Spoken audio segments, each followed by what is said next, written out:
திமுகவுடைய சட்ட வல்லுநர். இப்ப அவர் வந்து திமுகவுடைய சர்ச்சை வல்லுநர் ஆயிட்டார். சட்டம் படித்த சில முட்டாள்களையும் திமுக உருவாக்க முடியும் காட்டிட்டு இருக்காங்க. விகிதாசார அடிப்படையில் வன்னியர் சமூகத்துக்கு நீங்க வந்து அவங்க சமூகத்துக்கு ஏற்ற மாதிரியான பிரதிநிதித்துவம் நீங்க ஏன் கொடுக்கல அப்படின்னு டாக்டர் ஐயா கேட்டதுனாலதான் ஆர்எஸ் பாரதி கேக்குறாரு. இந்த மாதிரி இதுக்கு முன்னாடி யாரும் கேட்டதில்லை, இத்தனை வருஷம் நாங்க அனுபவிச்சிட்டோம், இப்ப போய் வந்து இந்த விகிதாசார அடிப்படையில் ஏன் வன்னியர்களுக்கு கொடுக்கல, ஏன் வந்து தாழ்த்தப்பட்ட மக்களுக்கு கொடுக்கலன்னு இவர் கேட்கறதுனால்தான் இன்னைக்கு அவர் என்ன சொல்றாருன்னா இதுக்கு முன்னாடி யாரும் இந்த மாதிரி கேட்கல அப்படின்ற ஒரு குற்றச்சாட்டை வைக்கிறாரு.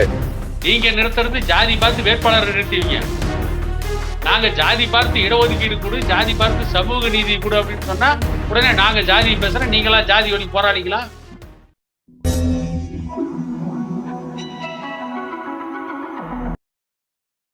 மகிழ்ந்த நேயர்களுக்கு வணக்கம். திரு எடப்பாடி துரைசாமி அவர்கள் இணைந்திருக்கிறார். உங்கள் சார்பாக அவரை வரவேற்போம். வணக்கம் சார்.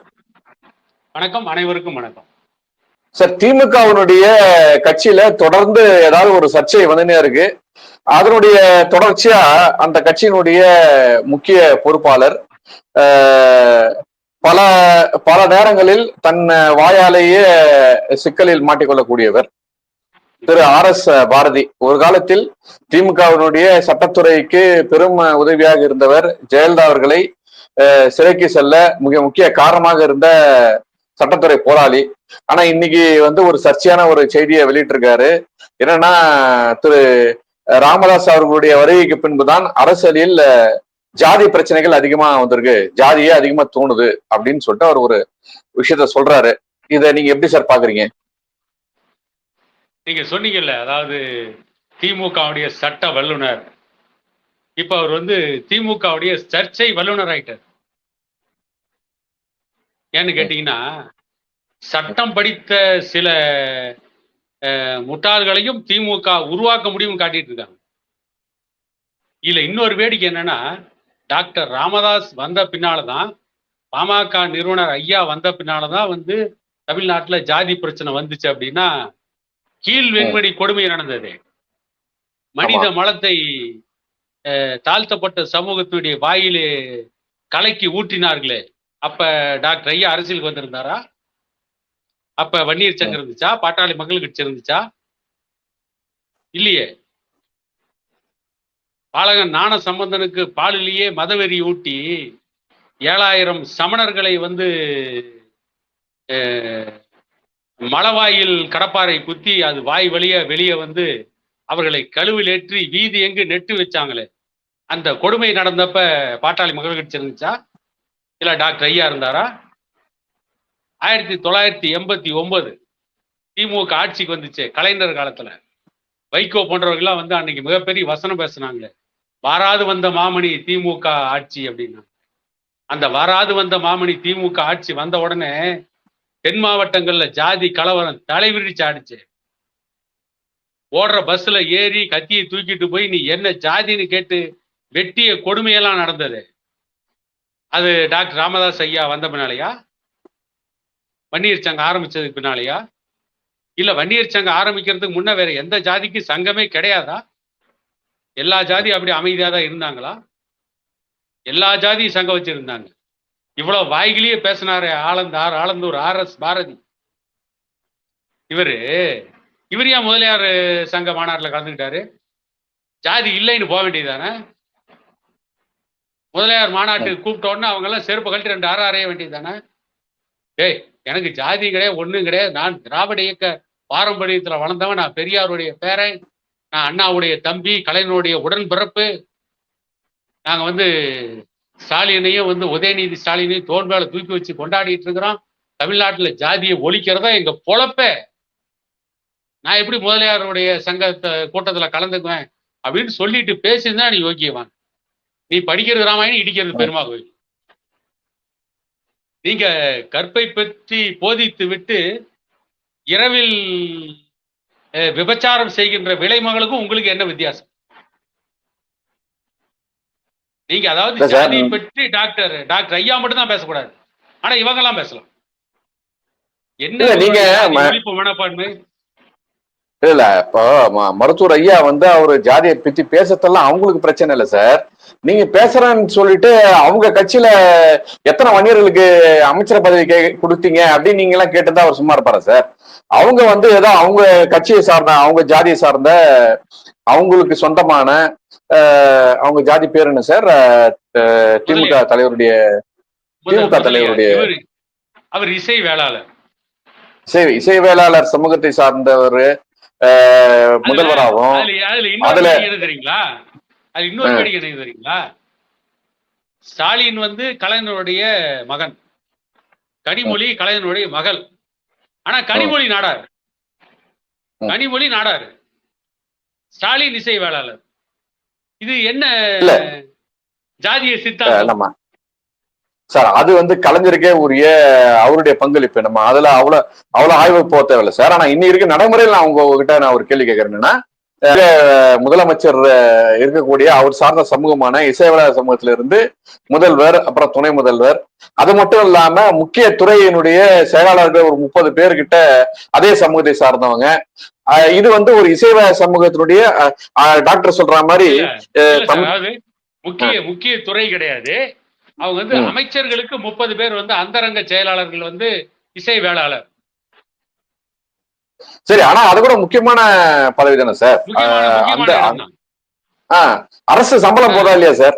கௌரவமான சம்பளம் போது, கவர்மெண்ட் உடைய கார் இருக்கு, ஒரு பிஏக்கு பிஏ ஒரு கொடுத்திருப்பாங்க. இல்ல, அரசு சம்பளத்தை விட கிம்பளம் நிறைய போறதாவும் ஒரு செய்தி. அதை வந்து விசாரிச்சா நல்லா இருக்கும். சரிங்க சார். அவ்வளவு ஒரு செல்வாக்கான ஒரு முக்கிய பொறுப்புல வந்து ஒரு டாக்டர் சொல்ற மாதிரி தமிழ்நாட்டுல 10,000 பேர் கூட இல்லாத ஒரு சமூகத்துல இருந்து 2 முதல்வர் பதவி, அப்புறம் அது இல்லாம முக்கிய பொறுப்புகள்ல அவங்க சமூகம் சார்ந்தவங்க. இது வந்து ஒரு விஷயம். தெலுங்கு ரெட்டியார் சமூகம் கூட வச்சுக்கலாம் சார். அந்த சமூகத்தை சார்ந்த KKSS சார், அதுக்கப்புறம் வந்து KN நேரு, அப்புறம் மோரியார் சமூகத்தை சார்ந்த RS பாரதி, அதுக்கப்புறம் வந்து இங்க நம்ம தொழில்துறை அமைச்சர் ஒருத்தர் இருக்காருல்ல சார். தொழில்துறை அமைச்சர்னா இவர் கிடையாது, நம்ம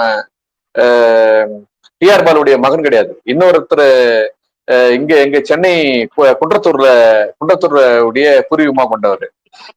அவரு ஒரு அமைச்சர் இருக்காரு. இப்படி ஒவ்வொரு சமூகத்துல இருந்தும் பல்வேறு அமைச்சர்கள், அவங்க சார்ந்த பல்வேறு துறை செயலாளர்கள் சொல்லிட்டு அவங்க சமூகம் சார்ந்த அமைச்சர் பதவியை கொடுத்திருக்காங்க திமுகல. நீங்க இவ்வளவுலாம் கொடுக்குறீங்கன்னும் போது ஏன்பா வந்து விகிதாசார அடிப்படையில் வன்னிய சமூகத்துக்கு நீங்க வந்து அவங்க சமூகத்துக்கு ஏற்ற மாதிரியான பிரயோஜனம் நீங்க ஏன் கொடுக்கல அப்படின்னு டாக்டர் ஐயா கேட்டதுனாலதான் RS பாரதி கேட்கிறாரு. இந்த மாதிரி இதுக்கு முன்னாடி யாரும் கேட்டதில்லை, இத்தனை வருஷம் நாங்க அனுபவிச்சிட்டோம், இப்ப போய் வந்து இந்த விகிதாசார அடிப்படையில் ஏன் வன்னியர்களுக்கு கொடுக்கல, ஏன் வந்து தாழ்த்தப்பட்ட மக்களுக்கு கொடுக்கலன்னு இவர் கேட்கறதுனால்தான் இன்னைக்கு அவர் என்ன சொல்றாருன்னா, இதுக்கு முன்னாடி யாரும் இந்த மாதிரி கேட்கல அப்படின்ற ஒரு குற்றச்சாட்டை வைக்கிறாரு அப்படின்றதான் மக்கள் பார்வை. அதனால்தான் அவர் அப்படி கேட்கிறாரு. இது வரைக்கும் வந்து நாங்க வந்து இந்த தமிழ்நாட்டுக்கே சம்பந்தம் இல்லாதவர்கள், தமிழ் மொழிக்கும் KN நேருவுக்கும் KKSR ராமச்சந்திரனுக்கும் ஏவா வேலுவுக்கு என்ன சம்பந்தம்? இவங்க இந்த தமிழகத்துடைய பூர்வ குடிகளா? விஜயநகர பேரரசின் மூலம் தமிழ்நாட்டுக்குள்ள வந்த அந்த விஜயநகர பேரரசுடைய மிச்ச சொச்சங்கள். நாங்கெல்லாம் வந்து தமிழ்நாட்டை வந்து எங்களுடைய சொந்த நாடுன்னு காட்டிக்கிட்டு நாங்க பாட்டுக்கு நாங்க ராஜபோகமா வாழ்ந்துட்டு இருக்கிறோம். எங்களுக்கு எதிராக டாக்டர் ராமதாஸ் வந்து ஜாதிவாரி இடஒதுக்கீடு, விகிதாச்சார பிரதிநிதித்துவம் அப்படின்னு சொன்னா அப்புறம் நாங்கெல்லாம் எங்க போறது? ஒரு படத்துல MR ராதா கேட்பானே, என்ன நீ போய் உழைச்சி சாப்பிட சொல்றியா அப்படின்னு. நாங்க ஊரை ஏமாத்தியே வாழ்ந்துட்டு எங்களை போய் நீ உழைச்சி சாப்பிட சொல்ற, நாங்க ஊரை ஏமாத்துறதுக்கு இடையூறா வந்து நிக்கிற, நீ வந்து வெறும் ஜாதி சண்டையை மூட்டினா பரவாயில்ல, அதை நாங்க வரவேற்றிருப்போம். Alandur RS Bharathi, KN Nehru, KKSR Ramachandran, அப்புறம் திருவண்ணாமலையில் ஒருத்தர் இருக்காரு, திருவண்ணாமலை கோயிலை சுற்றி இருக்கின்ற பகுதிகளில் அங்கே வாழ்கின்ற தமிழர்கள் எல்லாம் கபலீகரம் செய்து அந்த கோயிலை சுற்றி இருக்கின்ற பகுதிகள் பெரும்பாலான நிலப்பரப்புகளை இன்னைக்கு கபலீகரம் செய்து முழுக்க தெலுங்கர்கள் ஆதிக்கம் செலுத்திட்டு இருக்காங்க. இன்னும் ஒரு நாள் திருவண்ணாமலை கோயிலையே தெலுங்கர்கள் கட்டணாங்கன்னு சொல்லுவாங்க. வல்லாள மகாராஜா வன்னியர் சமூகத்திலிருந்து வந்தவர் கட்டிய அந்த கோயிலை இன்னும் ஒரு நாள் இது தெலுங்கர்கள் கட்டின கோவிலே இதுக்கு தமிழர்களுக்கு எந்த சம்பந்தமும் இல்லைன்னு சொல்ல வருவாங்க. தெரிவிச்சிருவாங்க. இதெல்லாம் வந்து தமிழ்நாட்டையே நாங்க டோட்டலா கபலீகரம் பண்ணிட்டு இருக்கிறோம். இவர் வந்து எல்லாம் அமைதியா இருக்கிறான், வேடிக்கை பார்த்துட்டு இருக்கான். மீறி போனா எங்க கூட நின்று ஜால்ரா போடுறான். அது கூட நின்று ஜால்ரா போடுறது யாருன்னு தெரியும். ஆனா இவர் மட்டும் தனியா போய் நின்று எதுக்குறாரு, ஜாதிவாரி அடிப்படையில் இடஒதுக்கீடு கொடுங்கிறாரு. எதுக்குடா இங்க இத்தனை மந்திரிங்க இருக்கிறீங்க, வன்னியருக்கு எத்தனை பேர் கொடுத்தீங்க, பறையர் சமூகத்துல வந்தவங்களுக்கு எத்தனை பேருக்கு நீங்க வந்து மந்திரி பதவி கொடுத்தீங்கன்னு இவர் என்ன தேவையில்லாத கேள்வியெல்லாம் கேட்கிறாரு. நாங்க போடுற சலுகை வாங்கி போறதை விட்டு ஒரு படத்துல கவுண்ட் பண்ணி சொல்லுவானே, டேய் அடுத்த தேர்தல்ல வேணா இன்னொரு 5-10 வேணா சேர்த்து கேளுங்க, ஓட்டு போறது கொடுக்குறேன். இல்ல வந்து நாங்க கொடுக்குற பிரியாணில 2 பீஸ் சிக்கன் எக்ஸ்ட்ரா வேணா சொல்லுங்க கொடுக்குறேன். அதை விட்டு நீங்க என்ன செஞ்ச ஏது செஞ்சாலும் கேள்வி கேட்கக்கூடாது அப்படின்னு சொல்லலாம். அந்த மாதிரி நாங்க இப்படித்தான் இந்த மக்களை வச்சிருக்கிறோம். நாங்க கொடுக்குற காசை வாங்கிட்டு ஓட்டு போட்டு போங்க, தேர்தலில் கொடுக்குற பிரியாணி வாங்கி சாப்பிட்டு போங்க. அப்புறம் வந்து நாங்க வந்து வெளியே சாராயம் காய்ச்சி டாஸ்மாக் சீல் அடிச்சு கொடுப்போம். அதை குடிச்சிட்டு நீங்க பாட்டு ஓட்டை மட்டும் போட்டு போங்க, நீங்க வேற எந்த கேள்வியும் கேட்கக்கூடாது அப்படின்னு தமிழ்நாட்டை நாங்க மாத்தி வச்சிருக்கிறோம். இவர் வந்து இந்த மக்களுக்கு உணர்ச்சி ஊட்டுகின்ற வகையில உரிமையை கேளுங்கிறார். அதனாலதான் இவங்களுக்கு இந்த கோபம். நாங்க இப்படி ஊரை ஏமாத்தியே வாழ்ந்துட்டு எங்களை போய் டாக்டர் ராமதாஸ் உழைச்சி வாழ சொல்றாரா? அதனாலதான் ஆஹா இவர் வந்த பின்னாலதான் ஜாதி தலைவலி தாடுது. அதுக்கு முன்னாடி தமிழ்நாட்டுல ஜாதியே கிடையாது. அதுக்கு முன்னாலே இதே திமுக நிறுத்தின வேட்பாளர் சேலத்துல எதுக்கு வந்து வீரபாண்டியார் வன்னியர்கள் அதிகமா வாழ்ற பகுதியில் நிறுத்தினாங்க? வேற பகுதியில் கொண்டு போய் நிறுத்த வேண்டியது தானே? முக்குளத்தோர் சமூகத்தை சார்ந்தவங்க முக்குளத்தோர் சமூகம் எங்க அதிகமா இருக்காங்களோ அங்கதானே கொண்டு போய் நிறுத்துறீங்க. நீங்க நிறுத்துறது ஜாதி பார்த்து வேட்பாளரை நிறுத்துவீங்க. நாங்க ஜாதி பார்த்து இடஒதுக்கீடு கொடு, ஜாதி பார்த்து சமூக நீதி கொடு அப்படின்னு சொன்னா உடனே நாங்க ஜாதி பேசுறோம், நீங்களா ஜாதி ஒளி போராடிங்களா? இல்ல சார், அந்த அந்த மாதிரியான விழிப்புணர்வை இவர் ஏன் எழுப்புறாரு? அதனாலதான் நான் வந்து அவரை அந்த இவரால் தான் ஜாதின்றது அரசியல்ல வந்துடுச்சுன்னு அவர் சொல்றாருன்னு நான் கேக்குறேன். இல்ல இப்போ இதுல இன்னொரு விஷயமா இருக்கு சார், இந்த கேள்வி நான் கேட்டுறேன். நான் சொல்லிடுறேங்க, ஏன் இந்த விழிப்புணர்வை பாட்டாளி மக்கள் கட்சியுடைய நிறுவனர் டாக்டர் ஐயா ஏற்படுத்துறாருன்னு கேக்குறீங்க. அது ஜெகஜீவன் ராம் சொல்றாரு. நீங்க வந்து ஒரு யாதவ் எவ்வளவு உயர்ந்த இடத்துல இருந்தாலும், எவ்வளவு பெரிய செல்வந்தனா இருந்தாலும் வந்து ஒரு போலீஸ் ஆபீசர் சல்யூட் அடிக்க மாட்டான். அந்த யாதவ் அவன் வந்து ஒரு ஐயரா இருப்பான், ஒரு முன்னேறிய ஜாதியில இருப்பான். அவன் யாதவ் பார்த்து சல்யூட் அடிக்க மாட்டான்.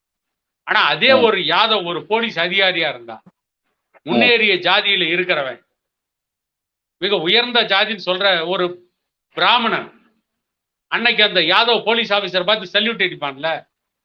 அந்த சமூக உரிமை நோக்கி தான் நாங்க போராடுறோம் ஜெகஜீவன் ராம் சொன்னார். அதைத்தான் டாக்டர் ஐயா சொல்லிட்டு இருக்காரு. இதே வீரமணியை பேசியிருக்காரு. இதே வீரமணி கிராமத்தில் பெரிய பண்ணையார், ஒரு 100 ஏக்கருக்கு மேல நிலம் இருக்கு, அவர் பெரும் செல்வந்தர். அன்னைக்கு சாரட்டு வண்டி தானே, சாரட்டு வண்டியில ரிஜிஸ்டர் ஆபீஸுக்கு வருவாரு சார், பதிவாளர் அலுவலகத்துக்கு கையெழுத்து போடுனா போட தெரியாது, ரேக உருட்டுவார். பெரும் செல்வந்தர். ஆனா ஒண்ணுமே இருக்காது. பிராமணன் எழுதுவான், கையெழுத்து போடுவான். அவன் அந்த அந்த ரிஜிஸ்டர் ஆபீஸ்லாம் உயர் பதவியில இருப்பான். அவனுக்கு வந்து அந்த பெரிய ஜமீன்தார் சல்யூட் அடிக்கணும். இந்த நிலை மாற்றுறது சமூக நீதினு இதே வீரமணி பேசியிருக்காரு. ஆனா அவங்க செய்யல, அவங்க அந்த செயல்பாட்டுக்கு கொண்டு வரல. இந்த கிராமத்தில் இருக்கிற ஏரோட்டரோட பார்த்து ஏற்கனவே அந்த ரிஜிஸ்டர் ஆபீஸில் ரிஜிஸ்டரா இருக்கிற ஒரு பிராமண அதிகாரி சல்யூட் அடிக்கணும் அப்படிங்கிற வேலையை வீரமணி செய்யல, அதை டாக்டர் ஐயா செய்யறாரு. அதை பாமக நிறுவனர் டாக்டர் ராமதாஸ் ஐயா செய்யறாரு. அதான் இவங்களுக்கு கோபம், அதான் இவங்களுக்கு ஆத்திரம். அதனாலதான் இவர் வந்து ஒரு ஜாதிய தலைவராப்பட்டு சித்தரிக்கிறாங்க. இல்ல இப்போ பொதுவா திமுகவுடைய ஒரு சாதுரியம் என்னன்னா, ஒரு பெரிய பிரச்சனையை அடக்கணும்னா இன்னொரு பிரச்சனையை களைய விடணும் அப்படின்றதுதான் அவங்களுடைய மேஜர் ஃபார்முலா, ஒரு சூஸ்திரம். அப்போ அந்த மாதிரிதான் இன்னைக்கு பொதுவாகவே ஆர்எஸ் பாரதி ஒரு கருத்து சொல்றாருனாலே பின்னாடி ஒரு பெரிய பிரச்சனையை அமுகத்துக்கான விஷயமா தான் இருக்கும். இப்ப இந்த முறையும் அந்த மாதிரியான ஒரு தந்திரம் தானா சார் இது? ஆமா சார், இன்னைக்கு பொன்முடிக்கு ஒரு பக்கம் பிரச்சனை, அப்புறம் டிஆர் பாலு ஏற்கனவே பேசுறது ஒரு பக்கம் இன்னைக்கு வைரல் ஆயிட்டு இருக்குது. திமுக எம்பி ஒருத்தர் ஏற்கனவே மோசமா பேசியிருக்கான். இவங்க எல்லாம் திமுகவில் இருக்க மந்திரிங்க எல்லாம் என்ன வேலை செய்யறான்னு கேட்டீங்கன்னா, அவனுக்கு கொடுத்திருக்கிற இலாக்காவில அவங்களுக்கு என்ன வேலையை அதை பார்க்கவே இல்லை. அவங்களுக்கு கொடுத்திருக்கிற இலாக்காவில இவங்களுக்கு என்ன வருமானம் வரும் அதை மட்டும் பார்த்துட்டு இருக்காங்க. இன்னொன்னு, இவங்க வாங்குற வருமானம், இவங்களுடைய சொத்துக்கள் எப்படி உயருதுன்ற கேள்வி யாரும் கேட்டக்கூடாதுன்றதுனால வேற ஒரு பிரச்சனையை கிளப்பி விட்டு இவனுக்கு ஜாலியா இருக்காங்க. என்னன்னா வந்து மாக்கியவெள்ளி சொன்ன மாதிரி, ஒரு பிரச்சனைக்கு தீர்வு காண முடிஞ்சா தீர்வு காணுங்க. அந்த பிரச்சனைக்கு உங்களால தீர்வு காண முடியலன்னா அந்த பிரச்சனைய மேலும் சிக்கலாக்கி விட்டுருங்க. அந்த பிரச்சனையை ஊதி ஊதி பெருசாக்கி விட்டுருங்க. உங்களுக்கு பிரச்சனை இல்லாம. இதான் வந்து இத்தாலியினுடைய பிற்போக்குத்தனமான சிந்தனையை கொடுத்த மாக்கியவெள்ளியுடைய கோட்பாடு. இன்னைக்கு தமிழ்நாட்டில் இருக்கிற திமுக மந்திரி எல்லாம் மாக்கியவெள்ளிக்கு தாத்தா அப்பனாவே இருக்காங்க.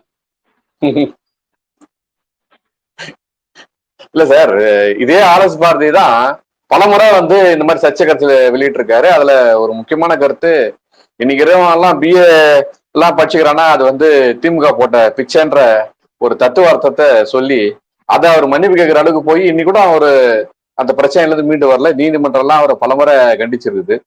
இப்படி ஒரு சர்ச்சையில ஏன் இப்போ வந்து தேர்தல் நெருங்குது, திமுக அதனுடைய கூட்டணி கட்சிகளை வெளியிடாம பார்க்கறதுக்கு ஒரு பெரிய வேலையா இருக்கு. நீங்க சொன்னக்கூடிய அந்த வீரமணி அவர்கள் இந்த மாதிரியான ஒரு செய்திகளுக்கு எல்லாம் எந்த ஒரு கருத்தும் சொல்லாம ரொம்ப அப்படியே அமைதியான ஒரு நிலையில இருக்காரு சார்.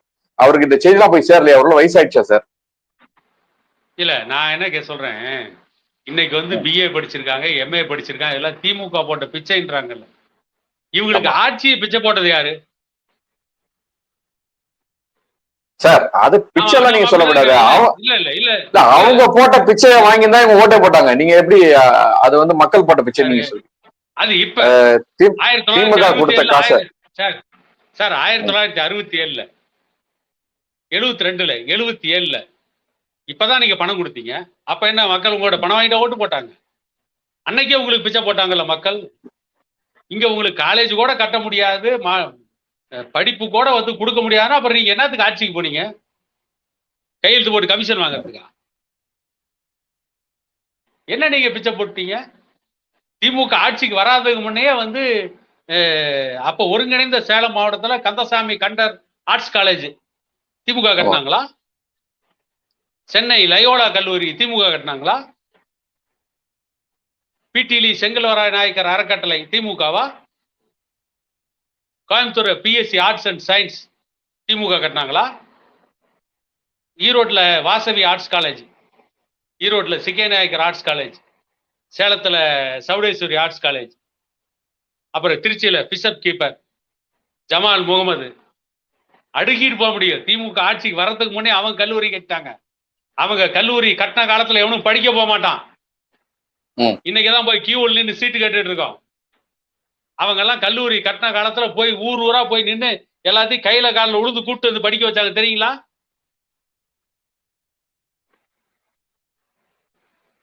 இது மதுரையில வந்து Thiagarajar engineering college, AC Alagappa Chettiar college of technology, சேலத்துல வந்து தியாகராஜர் பாலிடெக்னிக். எல்லாம் யார் காலத்துல? கலைஞர் கருணாநிதி கொண்டு வந்து கொடுத்தாரா? என்ன கதை ஓடுறாங்க இவங்க? இவங்க எல்லாம் வரத்துக்கு முன்னே தனி மனிதர்கள் சாதிச்சிருக்காங்க. அன்னைக்கே தன்னுடைய ஆயிரக்கணக்கான கோடி சொத்துக்களை போட்டு பிடிலி செங்கல்வராய நாயக்கர் அறக்கட்டளையில மதிய உணவு போட்டு படிக்க வச்சிருக்கிறாங்க. என்னமோ இவங்க பிச்சை போட்டாங்களே, இவங்களுக்கு ஆட்சி பிச்சை போட்டதே இந்த மக்கள்.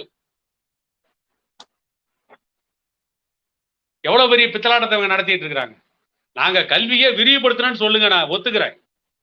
ஆனா நீங்க பிச்சை போட்டேன்னு சொல்லாதீங்க. இல்ல விரிவுபடுத்த சொல்ல முடியாது சார், அது காலத்தின் கட்டாயம் இல்லையா? இல்ல, நாங்க அதை வந்து நாங்க வந்து இருக்கும்போது நாங்க வந்து இன்னும் சில கல்லூரிகளை கொண்டு வந்தோன்னு சொல்லுங்க. சரி ரைட்டு, அதை செய்யாம உங்களுக்கு என்ன வேலை? அடுத்து நாம அந்த கேள்வியை வைப்போம்.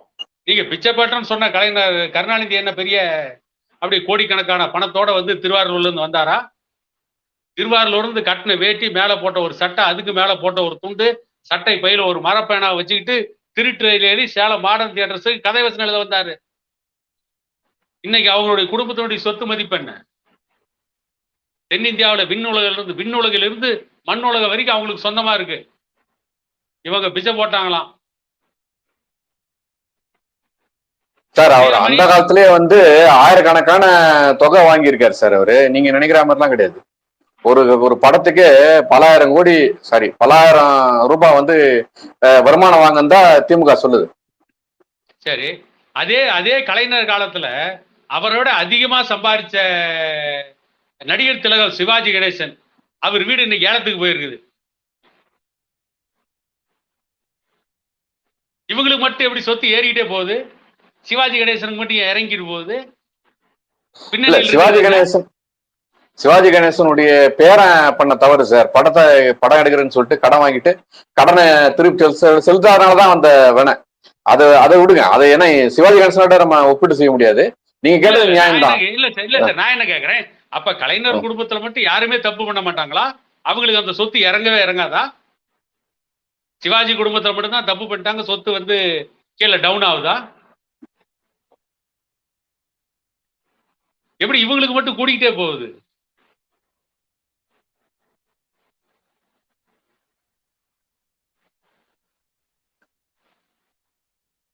சரிங்க சார். ஏன்னா இந்த திமுக பத்தி பேசினா நம்ம ரெண்டு பேருமே வந்து கடைசி இது ஒரு கொலை கூட்டம்ன்ற ஒரு முடிவுக்கு வர மாதிரியான ஒரு சூழ்நிலை மக்கள் சொல்ற மாதிரி நம்மளும் நினைக்கிற மாதிரி ஆயிடும். அதுல இருந்து அடுத்த பிரச்சனைக்கு போகும் சார். இப்போ விஜய் தரப்புல இருந்து பாமக கிட்ட கூட்டணி பேசத்தான் ஒரு செய்தி ஒண்ணு வந்துட்டு இருக்கு. அதுவும் வந்து முதல்வர் பதவியை பங்கீடு செய்து கொள்வது அப்படின்ற ஒரு செய்திலாம் வருது. இது எந்த அளவுக்கு உண்மை சார்? இல்ல, ஒரு இணையதள பத்திரிகை தான் ஒரு செய்தி வெளியிட்டிருக்கு, நானும் கூட பார்த்தேன். அது வந்து 2.5 வருடம் வந்து பாமக முதலமைச்சர், 2.5 வருடம் விஜய் கட்சி முதலமைச்சர் அப்படின்ற மாதிரி ஒரு பேச்சுவார்த்தை நடந்ததாகவும், விஜய் கட்சியில இருந்து துணை முதல்வர் பாமகவுக்கு கொடுக்கறதா சொன்னதாகவும் ஒரு செய்தி. அதுலயும் அந்த பத்திரிகையாளர் என்ன வேலை பண்றா பாருங்க. அங்க வந்து இன்னும் முடிவே ஆகல, இவங்க பேசினாங்கன்றா அதுக்குள்ள பாமகவுக்கு துணை முதல்வர்.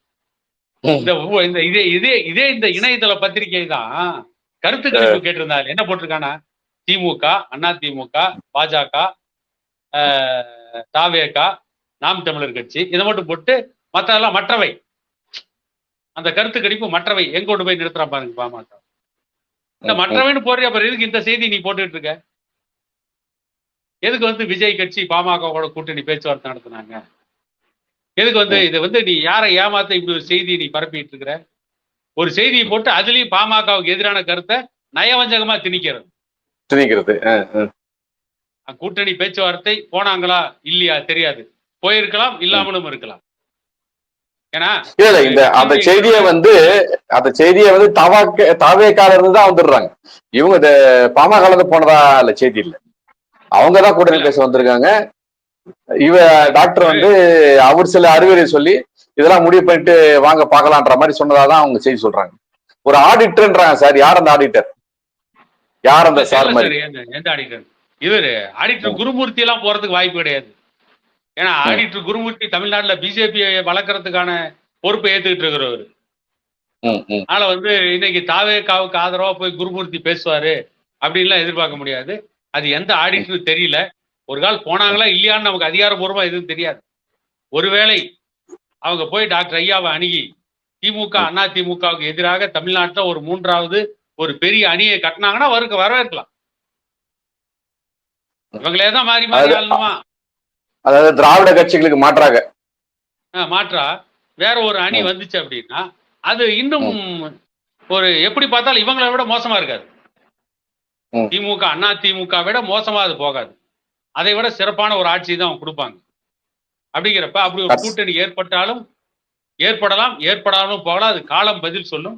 அது என்னன்றது அதிகாரபூர்வமான அறிவிப்பு வருகின்ற பொழுது ஒருவேளை அப்படி ஒரு முடிவை எடுத்தால் அந்த முடிவில் வந்து இந்த 2 கட்சிகளுக்கும் எதிராக திமுக, அண்ணா திமுகவுக்கு எதிராக தமிழ்நாடு வேறொரு வெற்றி பாதையில் நடைபோடணும், இன்னும் எல்லாருக்கும் கல்வி இலவசமா கிடைக்கணும், சமூக நீதி சாத்தியமாகணும், இது எல்லாவற்றுக்கும் மேலாக தமிழ்நாட்டில் இந்த சாராய கடையும் கஞ்சாவையும் ஒழிச்சு கட்டணும் அப்படின்ற எண்ணத்தோட ஒரு ஜனநாயக சக்திகள், அரசியல் சக்திகள் ஒன்று சேருதுன்னா அதை பார்த்து சந்தோஷப்படுறதுல நாம தான் முதலா இருப்போம்.